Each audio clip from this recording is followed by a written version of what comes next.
নিয়ে আসলাম সিলিন্ডার কিভাবে বোরিং করে। তো অনেকে বলেন যে আসলে সিলিন্ডার কীভাবে বোরিং করে দেখার জন্যে।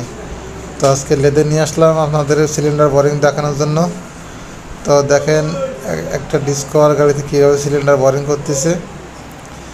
তো ভাই, ভিডিওটি যদি ভালো লাগে তো অবশ্যই একটা লাইক, একটা কমেন্ট করবেন এবং ভিডিওটি শেয়ার করে দিবেন।